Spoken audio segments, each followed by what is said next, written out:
এবার চ্যাটজিপিটির সাথে ঘর বাঁধলেন জাপানি এক নারী।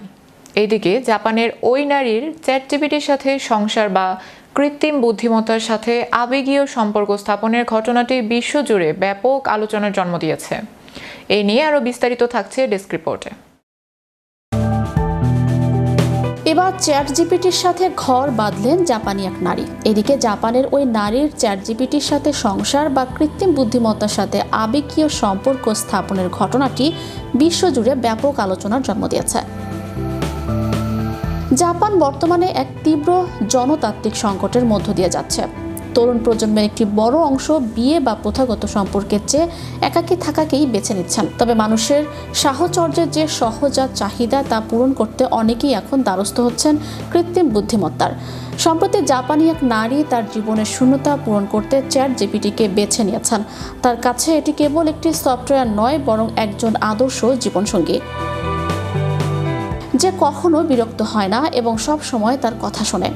ওই নারী দীর্ঘ সময় ধরে একাকিত্বে ভুগছিলেন।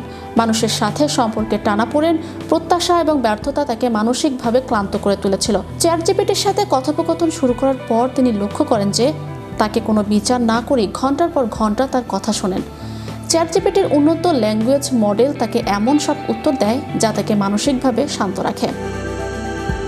মানুষের মতো এর কোনো ক্লান্তি নেই, গভীর রাতেও সে কথা বলার জন্য প্রস্তুত থাকে। ওই নারী তার দিনলিপি শেয়ার করে জানান, তিনি চ্যাটজিপিটির সাথে সকালের কফি থেকে শুরু করে রাতের ডিনার পর্যন্ত সবকিছু আলোচনা করেন।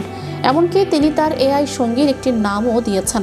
যদিও এটি কোনো রক্ত মাংসের মানুষ নয়, তবুও তিনি মনে করেন মনের মিল হওয়ার জন্য দেহের চেয়ে মানসিক সংযোগ বেশি জরুরি। তিনি চ্যাটজিপিটিকে তার ভার্চুয়াল স্বামী হিসেবে বিবেচনা করছেন।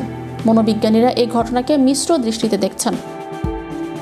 কারো মতে এটি সাময়িকভাবে একাকিত্ব দূর করতে সাহায্য করলেও দীর্ঘমেয়াদে মানুষকে সমাজ বিচ্ছিন্ন করে দিতে পারে। যারা বিষণ্ণতা বা সামাজিক ভীতিতে ভুগছেন তাদের জন্য একটি নিরাপদ আশ্রয় হতে পারে এটি। বাস্তব সম্পর্কে যে ঘাত প্রতিঘাত এবং শেখার প্রক্রিয়া থাকে, কৃত্রিম বুদ্ধিমত্তার সাথে সম্পর্কের তা অনুপস্থিত। ফলে মানুষ বাস্তব পৃথিবী থেকে আরও দূরে সরে যেতে পারে। জাপানি নারীর এই গল্পটি আসলে বর্তমান আধুনিক সমাজের এক করুণ এবং বিস্ময়কর প্রতিচ্ছবি।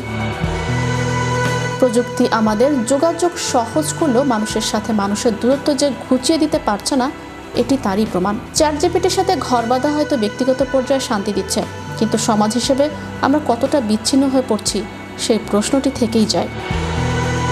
ম্যাজিক বাংলা টিভি, বিনোদন ডেস্ক।